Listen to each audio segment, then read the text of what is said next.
नमस्कार, आप देख रहे हैं साधना न्यूज। मैं हूं आपके साथ साहिल धूलिया। शुरुआत करते हैं खबरों की। मॉनसून सत्र के दौरान विपक्ष ने जोरों शोरों से हंगामा किया, लेकिन इस हंगामे के बाद भी सदन में कुछ न देखते हुए अनुपूरक बजट पास किया गया। इस मुद्दे को लेकर हमारे स्टेट हेड आर.के. गांधी ने कांग्रेस प्रदेश अध्यक्ष भूपेश बघेल से की खास बातचीत। सुनिए। मानसून सत्र के अवसान के बाद में जो स्थिति बनी है उसके लेकर तमाम प्रदेश की जनता में कई सारे सवाल है। हमारे साथ में प्रदेश अध्यक्ष कांग्रेस के भूपेश बघेल जी हैं। भूपेश बघेल जी, अगर समझा जाए कई सारे विधेयक आ गए, अनुपूरक बजट भी पास हो गया, आपको नहीं लगता है कि कांग्रेस एक ऐसी पहल करे कि तमाम विधेयकों को रोका जा सके और अनुपूरक बजट को भी किसी तरह से पारित किया जाए? अनुपूरक बजट में चर्चा होना ही चाहिए, विधेयक में चर्चा होना चाहिए, क्योंकि प्रदेश की जनता पर यह लागू होना है और उसको इस प्रकार से पास कराए हैं। ये तो सीधा सीधा प्रदेश की जनता का अपमान है और लोकतंत्र का ही इन्होंने हत्या की है और उसके जश्न मनाने ये जंगल सफारी में हाईटी में गए हैं। तो ये लोकतंत्र की हत्या करके जश्न मना रहे हैं, ये इसी प्रकार की बात है। आपको भी पिकनिक में बुलाया गया था, लेकिन आप पिकनिक में नहीं गए। साथ में एक सवाल ये भी कि जब आप किसानों की आत्महत्या के मुद्दे को लेकर जब जा रहे थे तो संसदीय कार्य मंत्री ने उसे पिकनिक का शब्द एक दिया था, लेकिन उसे विधानसभा में विलोपित कर दिया गया। तो एक तरफ पिकनिक का जो पूरा एक सदन के अंदर में जो प्रश्न उठा और कहीं न कहीं अंतिम चरण में खुद वो लोग पिकनिक में निकल गए और कांग्रेस को भी इसमें बुलाया गया। संसदीय कार्य मंत्री के दिल में वो पिकनिक वाली बात थी और उन्होंने लोकतंत्र की हत्या करके वो पिकनिक मना रहे हैं। जो हम पे आरोप लगा रहे थे कि किसानों की आत्महत्या पे पिकनिक मना रहे हैं, ये बहुत गंभीर मामला। हम लोगों ने प्रोटेस्ट किया और उसे खेद व्यक्त करने के लिए बाध्य किया और अजय चंद्राकर जी अब वो लोकतंत्र की हत्या करके पिकनिक मना रहे हैं। कुल मिलाकर देखा जाए 5 बैठकें अगर और होती, 5 बैठकें हो जाती, जो मुद्दे अगर सामने आते हैं तो कहीं न कहीं एक जो छवि है कांग्रेस की जनता के दिलों में एक अच्छी छवि भी बनती, क्योंकि जो तमाम मुद्दे थे उस पर सरकार बैक पड़े जा रही थी। निश्चित रूप से कि लगातार किसानों का आत्महत्या, उसके बाद मंत्री के परिवार के जमीन का मामला, उसके बाद मुख्यमंत्री के बेटे के विदेश में खाता का मामला, उसके बाद फिर और भी मामला मुख्यमंत्री के और उजागर होने वाले थे, मंत्रियों के मामले उजागर होने वाले थे। इस कारण डर के इन्होंने विधानसभा स्थगित कर दी। तो आपका गला बैठ गया है, लेकिन अब मुझे लगता है कि आप जोश खरोश के साथ तमाम मुद्दों को उठाते नजर आएंगे, चाहे वो विधानसभा का मामला, चाहे दिल्ली जंतर मंतर की जो बातें निकले सामने आ रही है। निश्चित रूप से जनता की लड़ाई हम लोग लड़ते रहेंगे। 3 दिन तक के लगातार बुलंद आवाज से बात करने के कारण से थोड़ा सा गला बैठा है, लेकिन ये तो बड़ी बात। आप दिल्ली की भी उड़ान भरे, दिल्ली से वापस भी आ गया, दम तटस्थ रहे। निश्चित रूप से देखिए, पार्टी काम है, जनता का काम है, वो तो करना पड़ेगा। विधायक के हैसियत से और पार्टी अध्यक्ष के हैसियत से पार्टी और जनता के दोनों को काम को करना है। इसमें दिन रात देखने का समय नहीं है। कुल मिलाकर अभी मोदी जी से इंस्पायर है कि वो भी दिन रात एक करते हैं, अब यहाँ पर छत्तीसगढ़ में दिन रात एक कर रहे हैं। मोदी जी तो छुट्टी मनाने विदेश जाते हैं, वो जब चुनाव होता है तभी हिंदुस्तान आते हैं, बचा समय वो विदेश रहते हैं। मोदी जी से हमारी कोई तुलना नहीं। हम लोग तो कांग्रेस के कार्यकर्ता हैं, कांग्रेस के जो नेता लोग जो हमको सिखाए हैं उसके हिसाब से हम चलते हैं। आपके नेतृत्व में आने वाले समय में सरकार छत्तीसगढ़ में कांग्रेस की बनती नजर आ रही है, अगर आपके कांग्रेस के अगर दावे को देखा जाए? ये हमारे नेतृत्व केवल हमारे राष्ट्रीय अध्यक्ष और उपाध्यक्ष की है। हम लोग तो कार्यकर्ता हैं, उसके हिसाब जो निर्देश देते हैं उसके हिसाब से काम करते हैं। आने वाले समय में निश्चित रूप से कांग्रेस सरकार बनेगी। कुल मिलाकर यहाँ पे भूपेश बघेल जी ने तमाम मुद्दों को रखा और जिन तमाम मुद्दों के जरिए वो विधानसभा के जरिए अपनी बात को रखते नजर आएंगे। कैमरा टीके के साथ आर.के. गांधी। सत्र के वही सत्र में जो 2.5 दिन हंगामा देखने को मिला, उसको लेकर विपक्ष ने सरकार पर हमला बोलते हुए कहा कि सरकार ने लोकतंत्र की हत्या की है और अपने को बचाने की कोशिश की है। तो क्या कुछ विपक्ष ने कहा, उसी को लेकर हमारे स्टेट हेड आर.के. गांधी ने अजीत जोगी से खास बातचीत की। देखिए। हमारे साथ पूर्व मुख्यमंत्री अजीत जोगी जी मौजूद हैं। जोगी जी, जिस तरह से संसदीय लोकतंत्र में जो कल देखने को मिला, आप उसको किस तरह से देखते हैं? क्या ये एक तरह से लोकतंत्र की हत्या है? लोकतंत्र की हत्या रमन सिंह जी ने डर कर की है।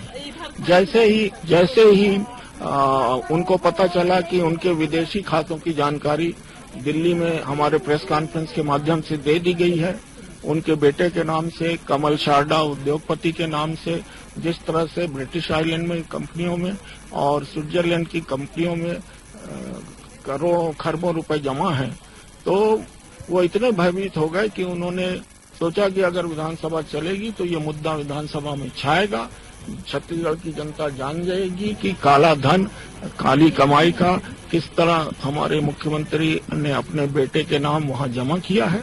तो भयाक्रांत होके विधानसभा ही नहीं चलने दी। ये लोकतंत्र की हत्या है, ये छत्तीसगढ़ की आत्मा की हत्या है और इसका बहुत बड़ा नुकसान उनको शीघ्र ही भुगतना पड़ेगा। तो बीजेपी जहां जीरो टॉलरेंस की बात करती है और जिस तरह से आपने जिस मुद्दे को उठाया दिल्ली में और उसके बाद पनामा का मुद्दा यहाँ सदन में भी उठा, पूरे विश्व में कई देशों के प्रमुख ने इस्तीफा दे दिया, लेकिन यहाँ पे उस तरह से कोई भी पेशकश राजनीतिक दलों की तरफ से कोई बात भी सही तरीके से निकल के सामने नहीं है। यहाँ तक कि पाकिस्तान के सुप्रीम कोर्ट ने फैसला दिया, वहाँ की सरकार को जाना पड़ा, वहाँ के प्रधानमंत्री को जाना पड़ा। यहाँ सब पर आरोप है। पनामा पेपर्स ने 424 भारतीयों की सूची दी है, जिसमें 7 लोग छत्तीसगढ़ के हैं। अभिषेक सिंह, जिनका पता कवर्धा का वही है पता है जो मुख्यमंत्री जी का है, वो है कमल शाहडा और कुछ लोग दुर्ग भिलाई के। इस तरह से 7 लोग 424 लोगों में से हमारे छत्तीसगढ़ के हैं, जिनका पैसा विदेशी बैंकों में जमा है। हमारे प्रधानमंत्री जी ने चुनाव के दौरान कहा था कि पूरा काला धन वापस लाऊंगा, सब गरीबों को बांटूंगा, सबके खाते में 15 लाख जमा होगा। 15 पैसे भी नहीं जमा हुए। ये जो अब पता चल गया है, पनामा पेपर्स में विश्व के बड़े बड़े पत्रकारों ने खूब मेहनत की, अन्वेषण किया, तब जाकर पनामा पेपर्स का उजागर कर सके हैं वो लोग। तो अब जब सब तथ्य सामने हैं, बैंक अकाउंट बता रहे हैं, कंपनी का नाम बता रहे हैं, कहां पर स्थित है ये भी बता रहे हैं, आपको केवल जांच करके वो जो काला धन है उसको वापस लाना है। तो प्रधानमंत्री जी बोलते हैं न खाऊंगा न खाने दूंगा, तो आधा तो सच है, खा नहीं रहे हैं। आज तक उन पे आरोप नहीं लगा है, पर खाने दे रहे हैं सबको। अपनी पूरी फौज को खुला छोड़ दिया है, जिसको जितना खाना है खाओ, मजे करो। विपक्ष की भूमिका को आप किस तरह से देखते हैं? क्योंकि आपके ही शासनकाल में यहाँ पे एक नियम बना कि जो भी गर्भगृह में जाएगा वो स्वयं निलंबित हो जाएगा, लेकिन 1.5 घंटे तक वहाँ पे वो डटे रहे गर्भगृह में। देखिए, मैं तो इनको मौसेरे भाई कहता हूँ, उसके पहले की बात नहीं बोलता, उस कहावत के। ये दोनों मौसेरे भाई हैं। सब पर आरोप लग गया ना। मुख्यमंत्री पर ये काला धन बैंक में जमा करने का है, एक अध्यक्ष पर आदिवासियों की जमीन हड़पने का है, अपने पिताजी का नाम बदल के अपने नाम जमीन कराने का है, और तीसरे विपक्ष के नेता पर 33 एकड़ जमीन अंबिकापुर की 300 करोड़ रुपए की अपने नाम कराने का आरोप है। तो सब पे तो लगा हुआ आरोप। सब तो पूरे कुएं में भांग पड़ी है। एक गिलास पानी निकालोगे उसमें भी नशा है, एक बाल्टी निकालोगे उसमें भी नशा है, पूरा कुआं खाली कर दोगे उसमें भी नशा है। ये हालत है। अगर हाल में आप दिल्ली में भी रहे, भोपाल भी गए, मध्य प्रदेश की स्थिति को भी देखा, छत्तीसगढ़ को आप किस तरह से देखते हैं? क्या राजनीतिक परिदृश्य में किस तरह से छत्तीसगढ़ आने वाले समय में सिनारियो होते हैं? देखिए, छत्तीसगढ़ तो एक तरफा है। हमारी नई पार्टी पर सबका विश्वास है। सब जानते हैं भ्रष्टाचार नहीं होगा, सब जानते हैं काम होगा, सब जानते हैं गरीबों की भलाई होगी, हमारे प्रदेश के युवकों को रोजगार मिलेगा। महिलाओं के लिए हमने कहा है बच्ची का जन्म होते ही 1 लाख रुपया उसका फिक्स डिपॉजिट में जमा करेंगे, शराबबंदी करेंगे जिससे महिलाओं को कष्ट न हो सके, और किसानों के लिए हमने 2500 रुपये क्विंटल धान का समर्थन मूल्य देने का और किसानों के कर्ज माफी करने का भी वादा किया है। और ऐसा वैसा वादा नहीं किया है, बिलासपुर हाई कोर्ट में जाकर शपथ पत्र दिया है। यदि मैं उन वादों को पूरा नहीं कर सकूंगा तो कोई भी नागरिक कोर्ट जाके मुझे 2 साल की सजा करा सकता है। कुल प्रत्यारोप का भी यहाँ पे दौर शुरू हो चुका है। कैमरामैन टीके सिन्हा के साथ आरके गांधी, साधन। वहीं मानसून सत्र में विपक्ष का आक्रामक रूप देखते हुए सरकार को घेरने की पूरी कोशिश की, लेकिन इस संबंध में बाद में सदन ने अनुपूरक बजट पास तो हुआ, तो वहीं विपक्षियों ने राजनीति का रुख बताया। और इसी को लेकर हमारे स्टेट हेड आरके गांधी ने नेता प्रतिपक्ष टी सिंह देव से खास बातचीत की है, सुनिए। 2.5 दिन के सदन को लेकर तमाम लोगों के जहन में कई सवाल है और यहाँ पे कांग्रेस ने आक्रामक रुख अख्तियार किया है, दिल्ली तक मार्च करेंगे। इस बीच में हमारे साथ में नेता प्रतिपक्ष टी सिंहदेव जी हैं। बाबा, एक बात को समझना चाहिए, जनता भी समझना चाहती है, उनके जहन में भी एक सवाल है, क्या ये पूरा जो घटनाक्रम हुआ, क्या इसमें पॉलिटिकल माइलेज देने की कोशिश की गई या कांग्रेस की तरफ से या बीजेपी की तरफ से? क्योंकि अगर कांग्रेस चाहती तो पुरजोर तरीके से जिस तरह से संसदीय कार्य मंत्रणा समिति की बैठक होती है उसमें भी इस बात को रखा जा सकता था और सदन को सुचारू रूप से चलाया जा सकता था। पॉलिटिकल माइलेज का जहां तक सवाल आता है, हमेशा ये चर्चा होती है कि राजनीतिक लाभ लेने के लिए काम कर रहा है। जो सत्ता में है वो कोई भी नियम बनाते हैं या नीति बनाते हैं या कोई भी काम करते हैं तो आखिर लाभ लेने के लिए करते हैं। विपक्ष में जो रहते हैं सरकार की कमी को उजागर करके अपना राजनीतिक जिम्मेदारी का निर्वहन करते हैं, और उसको भी आप राजनीति ही कह सकते हो। तो बिना राजनीति के न पक्ष न सत्ता विपक्ष वो काम नहीं करता। वो जो भी काम करता है उसका एक न एक राजनीतिक पहलू होता है, क्योंकि अगर आप जिस बात को कहते हो कि जनता के लिए हम काम कर रहे हैं, तो अंततः जनता के लिए काम करके वोट आपके ध्यान में रहता ही।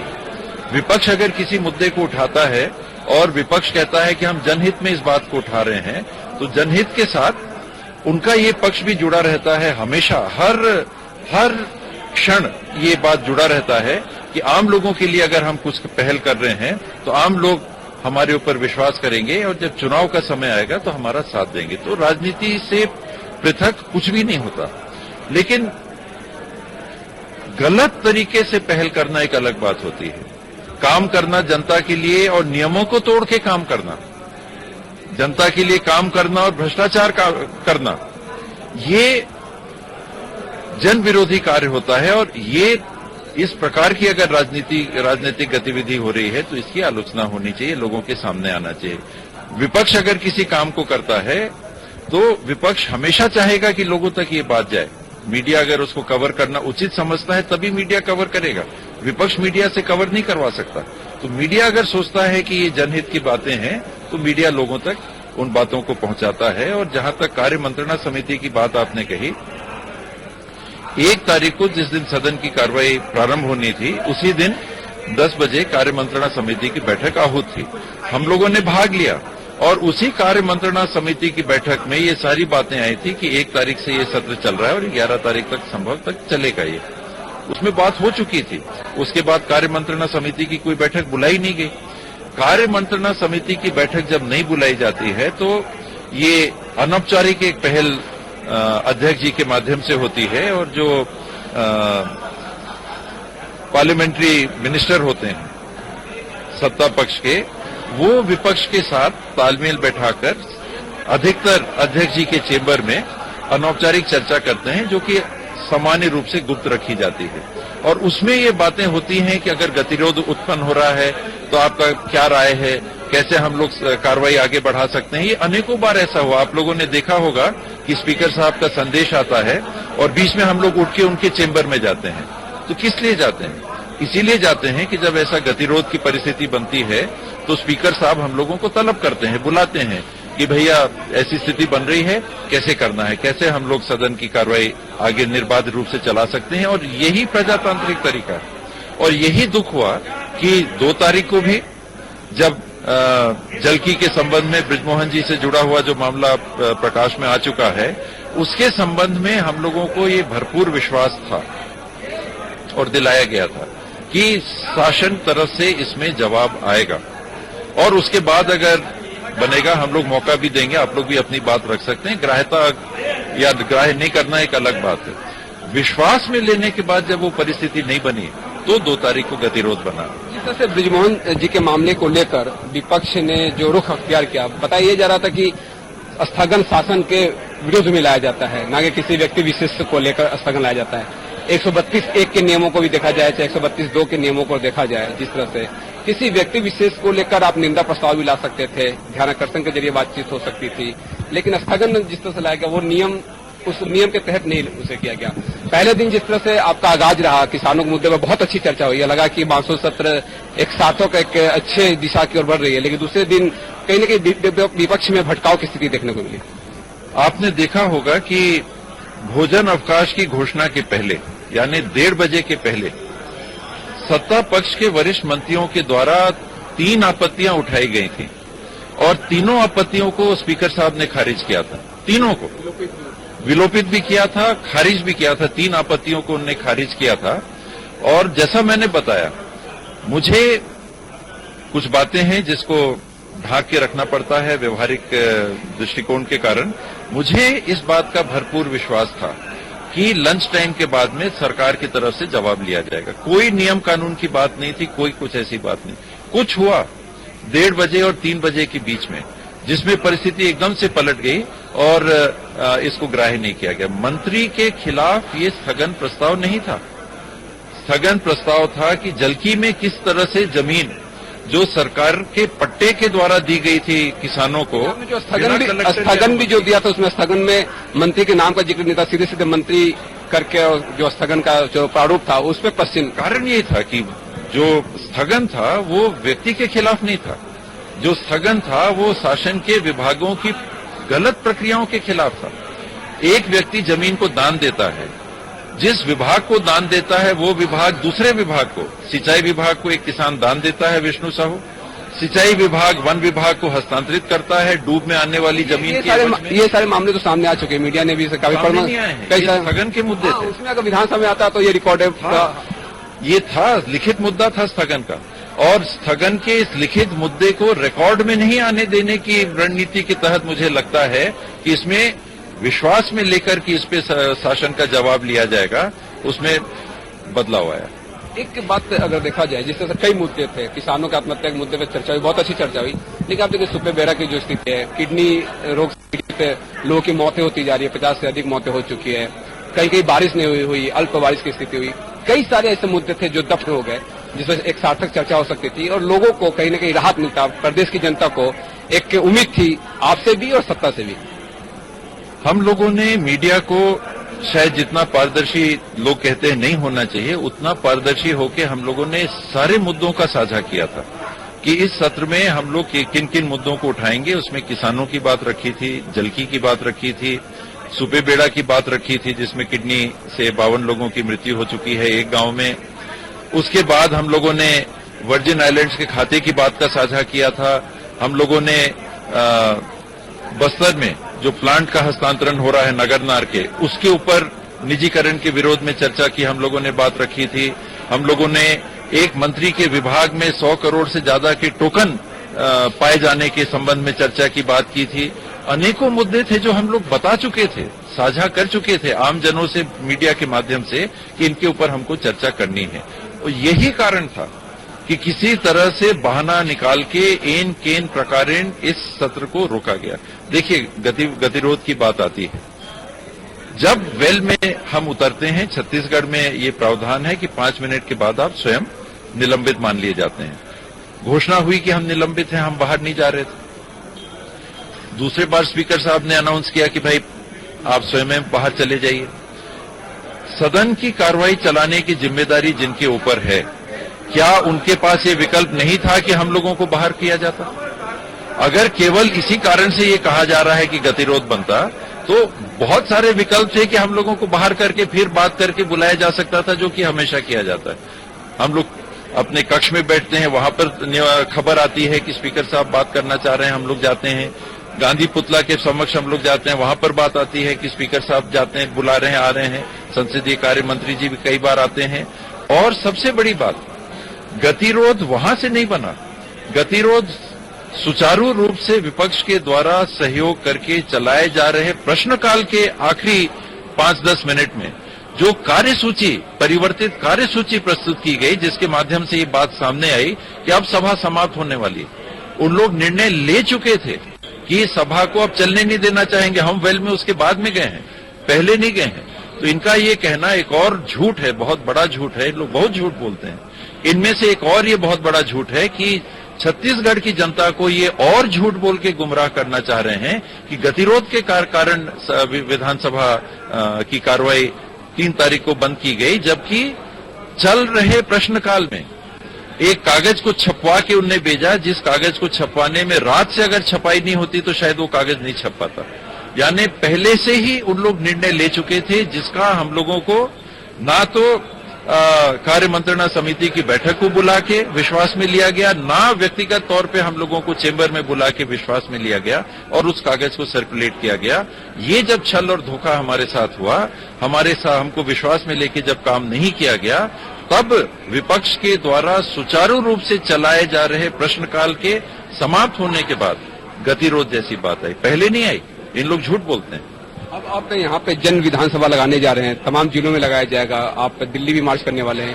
किस तरह की रणनीति रहेगी, किस तरह से इन तमाम मुद्दों को आगे लेकर कांग्रेस चलेगी? लोगों को मालूम होना चाहिए कि क्या हो रहा है, किस तरह से प्रजातंत्र को का गला घोंटा जा सकता है, किन तरीकों से प्रजातंत्र का गला घोंटा जा सकता है, कैसे भ्रष्टाचार में लिप्त लगभग पूरे मंत्रिमंडल की बातों को सामने नहीं आने देने के लिए विधानसभा की कार्रवाई को भी अप्रत्याशित रूप से रोका जा सकता है, अकारण रोका जा सकता है। झूठ इनका नहीं चलना चाहिए, ये हम लोग चाहेंगे लोगों को पता चले कि कागज को रातों रात छपवा के। एक मेरा आखिरी सवाल है कि नियम आप ही के सरकार जब सरकार थी तब आपने बनाया कि गर्भगृह में जो भी जाएगा स्वयं निलंबित हो जाएगा। 1.5 घंटे तक आप लोग वहां पर डटे रहे। ऐसा भी हो सकता था कि आप बाहर आकर फिर एक कोशिश करते हैं कि किसी तरह से मुलाकात हो और इस सदन की कार्रवाई को आगे बढ़ाया जाए। ये पहल हमेशा सत्ता पक्ष से और चेयर से होती है। जो आहत है मलहम उसको लगाया जाता है, जिसको चोट लगी है उपचार उसका होता है, वो जाके नहीं दौड़े दौड़े कहीं पर जाता है। आपको अगर संवेदनशीलता है, आपके मन में सच्ची भावना है सदन की कार्रवाई को चलाने की, विपक्ष का साथ लेके सदन की कार्रवाई, वरना आपने तो सदन की कार्रवाई चलाई ली बिना विपक्ष को साथ लेके। तो यही तो हम चाहते हैं कि लोगों के सामने आए।